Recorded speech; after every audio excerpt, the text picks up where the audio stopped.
Hey, what's going on YouTube? It's been a while since I've made a YouTube video, so I am I'll explain why. For starters, YouTube deleted my very first YouTube video, which was my Balisong collection video. It had 300,000 likes and or somewhere around there and 1.4 to 7 million views. I don't remember entirely, but it was my highest achievement video that I made, and I was very proud of it. And they took it down, and I tried getting it back, and I couldn't. Another issue was I tried uploading a video, and I couldn't upload for the longest time. I was trying to upload a video on the Benchmade Bug Out Mini. It was a Stormtrooper variant. I couldn't upload that, and that kind of hurt a little bit more. So I just took a break and got through school so I could get that out of the way. But after all that, I'm gonna start trying and making videos. No promises will be made, but I will try and make some videos. So today I will be talking about a knife that I got for Christmas. It is the Kershaw Lucha, which I got this knife for two reasons, or I wanted this knife for specifically two reasons. One, it's like my favorite type of knife. I love balisongs. They are my favorite knife. I love just flipping them. That was pretty crap, but you get the point. I love flipping them. They are probably the number one knife in my collection right now. I just always have one on me. I will always buy another one if I find one that I like, and I have a couple that I got after this that I will probably make videos on. No promises, but I will try and make videos on. But we'll talk about this one. And for starters, we'll talk about the specs of it, which it has I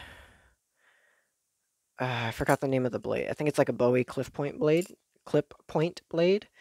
It runs on bearings, no washers, just bearings. It is a sandwich design with barrel spacers.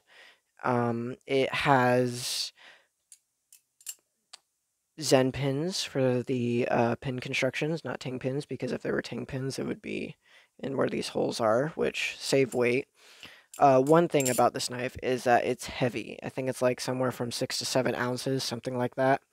It is a heavy, heavy, heavy knife, and it's big too. It's roughly the same size as my hand for comparison. And my hands are pretty small, but it's big enough to be the same size as my hand. So that's a comparison.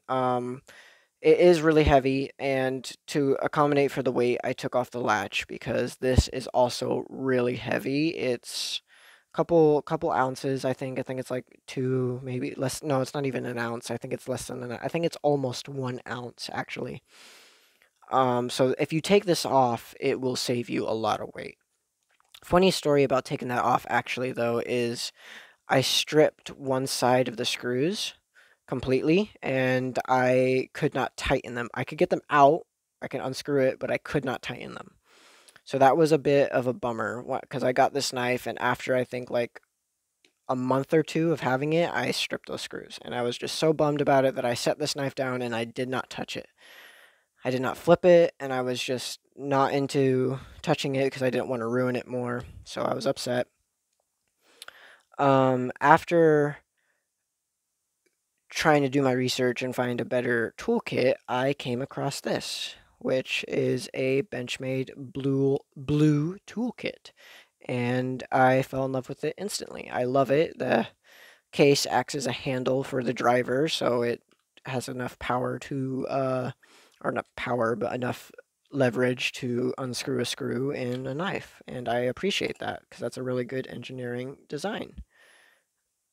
So I really love this. I recommend this. It's only like 20 bucks, and you get 6 bits. You get 2 T10, 2 T8, and 2 T6, and they are all the perfect size for any knife that you have.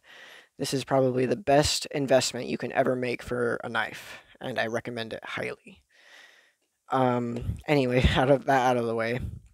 After I took it apart again, I contacted, or didn't contact, but I looked at Kershaw's warranties, and they do have a lifetime warranty for all their knives, or not all of them, but most of them.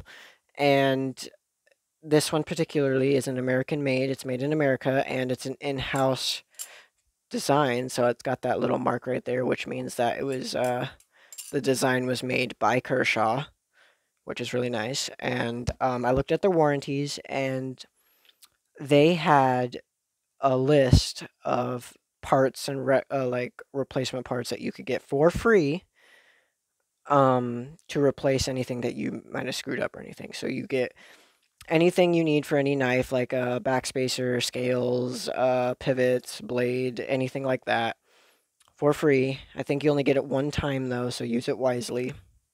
I'm not 100% sure on that.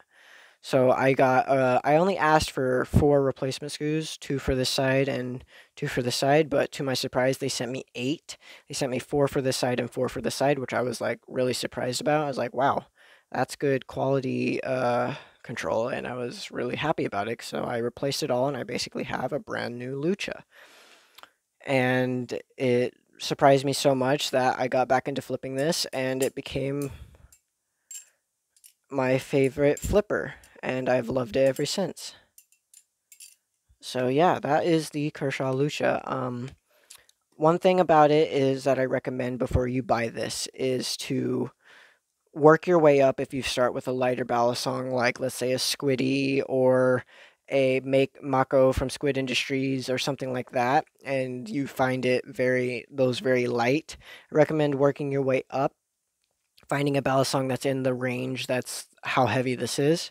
So that way, once you flip this, you don't like tire yourself out. Because when I got this, I was flipping the Mako originally, and it was just so unbearably heavy that it was hard to do tricks on, and it hurt when I had to like stop it, because when you stop it, it hits your knuckles or your thumb or anything hard. And it's just something to keep in mind when you buy this. And I like this knife. I think it's one of my favorite knives in my collections. I will never get rid of it. In fact, I am thinking about upgrading it. I'm going to buy either the Flytanium aluminum handle scales or the Flytanium titanium sandwich handle scales, which I think I might do because I want to start practicing my anodizing skills, which I have none, but it'll be something to look forward to. So I think I might do that, and if I do, I will post a video about it and how I like it. So that is something that I plan on doing in the future. Other than that, that is the Kershaw Lucha, and I hope you found this video helpful, and if not, that's okay too. You can leave me a comment to see what what you want me to do next, and maybe I'll do it. I do have a plan. Since I have more free time, I'm out of school. I will try and post more videos. No promises will be kept, but I will try and post more. And if I don't, then there's a reason for it, and you'll just have to know that I'm trying my best here. So, but other than that, there's a Kershaw Lucha. I've got a couple other Balisong related knives after this one. So I will be posting knives that are mainly Balisongs. So you can keep that in mind and look forward to that in the future. If I do post, I will probably upload this on July 3rd or somewhere in July 3rd, and it'll probably be uploaded by either July 4th or it will be uploaded tonight on July 3rd of 2021. So I will try and get this out as soon as possible. This knife will be, this is my first sharp, real butterfly knife, Balisong. So keep that in mind. But yeah, thanks for watching, and I will try and post more in the future. And if I don't, then I will try even harder. Anyway, thanks for watching. See you guys later.